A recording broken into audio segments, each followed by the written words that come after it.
Magandang araw po sa lahat. Ngayon po ay tuturo ko sa inyo kung paano gagawin ang Amplified Numeracy Assessment. Ang Amplified Numeracy Assessment po ay isang test ng lahat ng grade level ng grades 1 to 10 po, kung saan sila ay magte-take ng math test sa DepEd Portal LMS po. So ito po ay naka-memo, narito po ang memo at ito po ay gaganapin ngayong September 1 or ginaganap ngayong September 1 to September 30. Dapat po lahat ay natapos na bago po sa deadline.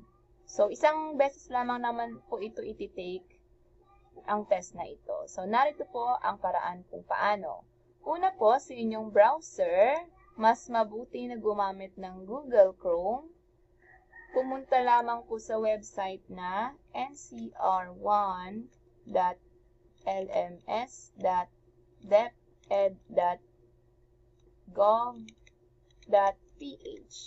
So, huwag pong mag-alala, isasend po ng inyong advisor itong link na ito. So, pumunta lamang po dito at makikita nyo po ang larawan na ito. Ayan natin. Ayan.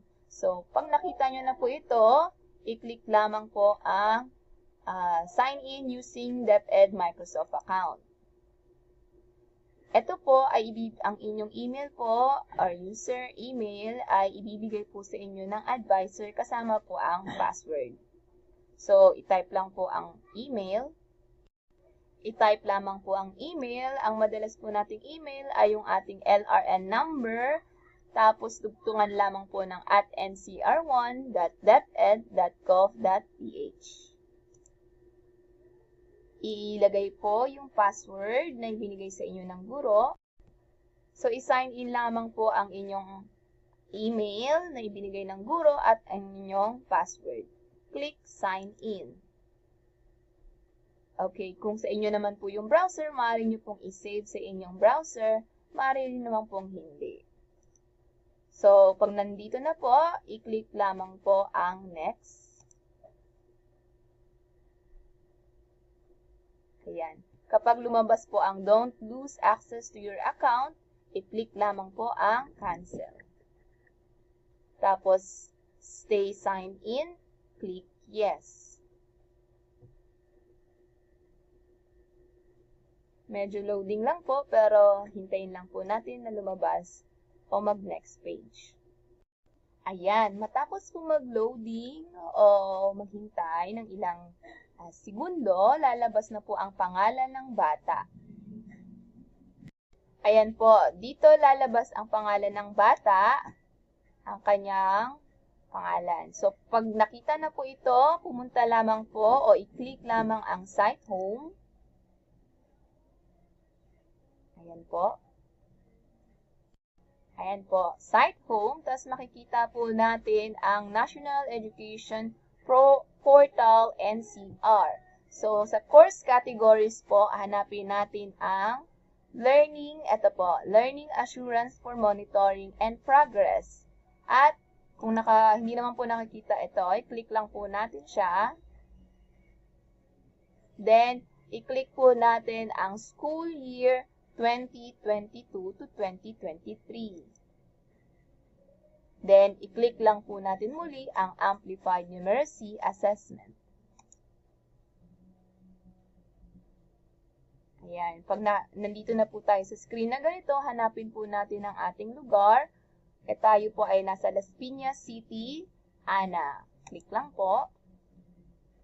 Ayan po, makikita po natin ang iba't ibang grade level. Ayan po. So, click lang po natin, Access. So, tayo ay nasa grade 3. Click Access. Ayan. Kung makikita po natin, meron na po tayong General Grade 3 Amplified Assessment. So, meron po tayong profile. Kung wala pa pong check, maaari po, ito po. Okay, kung wala pa pong check, pakisagutan po, i-click po ang Please Answer First.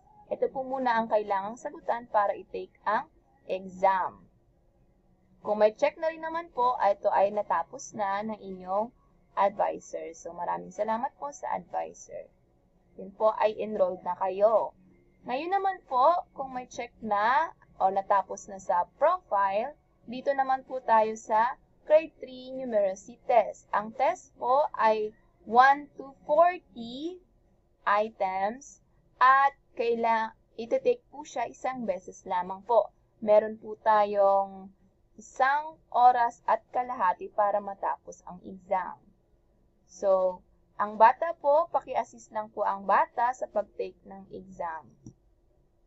Ayan. So, i-click po natin ang Grade 3 Numeracy Assessment. Grade 3 Numeracy Test. Ayan.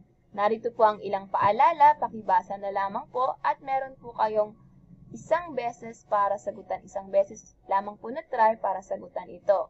Ito po ay open to September 1 hanggang September 30 lamang po. Meron nga po tayo muling 1 oras at kalahati para sagutan ang Numeracy Assessment Test. Kung handa na po sa pagsusulit, maaari na pong i-click ang Attempt Quiz Now. Kung handa na, ayan po, basahin ang tanong at sagutan o i-click ang bilog sa gilid sa napiling sagot. Tandaan, sagutan ng maayos at ng wasto. Narito sa kanang bahagi ang oras na natitira o timer dito sa gilid at narito naman po ang quiz navigation kung saan magkakakulay ang isang tanong kapag ito ay nasagutan na. Kapag nakapili na ng sagot, click next page at magkakakulay na ang kahon na ito, ang kahon ng numero. Kailangan magkakulay ang lahat para tapos at kumpletong nasagutan ang numbers 1 to 40. Kapag na-skip naman po, maaari po siyang balikan sa pag-click ng number na walang kulay. Ayan, kung tapos na sa pinakahuling numero, makikita natin na ang lahat ng kulay ay may itim na shade na sa ibaba nito at lalabas na ang finish attempt. Kung meron pa namang ilang minuto, maaari pong i-review ang inyong mga sagot at saka na mag-finish attempt. Siguraduhin na tama ang napiling sagot para mataas ang ating score. So, i-click lang po natin ang finish attempt kung sigurado na tayo sa ating sagot. So, finished attempt. Ayan. So, makikita natin ang status ng bawat numero, answer saved. Kapag walang sagot, makikita po ay hindi answer saved. Iba po ang makikita. No answer, I think. Ayan. So, hanggang 40 ay answer save o na-save po ang sagot sa bawat numero ng numbers 1 to 40. I-click lamang po ang Submit All and Finish. Ulitin ko po, i-click po ang Submit All and Finish para po mapasa ang papel, para hindi po tayo processing o progressing. Ayan. So, kailangan po i-submit all and finish. Ito po yung wag na wag niyo pong kalimutan dahil hindi po maka-counted yung sagot ninyo. So, ulitin po, i-click po ang submit all and finish. Then, lalabas po ang confirmation. Submit all and finish po, i-click po muli. Ayan. So, pagkatapos po, dito po natin makikita ang score ng bata. Ayan po. Ayan. So, ito po ang kanyang score. Maaari pong picturean o screenshot. Tapos, ganito na lang po para i-click po ang profile dito para makita ni advisor kung sino po yung pangalan ng bata. So, ganito lang po. I-click po ang profile dito sa gilid. Saka nyo po picturean at screenshot katabi ng score at isubmit sa inyong advisor. Okay po? Kung tapos na po sa test, congratulations po at binabati ko po kayo at natapos niyo po ang pagsusulit at maaari na pong i-log out. I-click lang po ang log out dito. Huwag po kalimutang picturean at i-send sa inyong advisor para po manote niya kung ilan po ang score ng inyong anak. Okay po? I-click lang po ang log out. Then, tapos na po. Congratulations!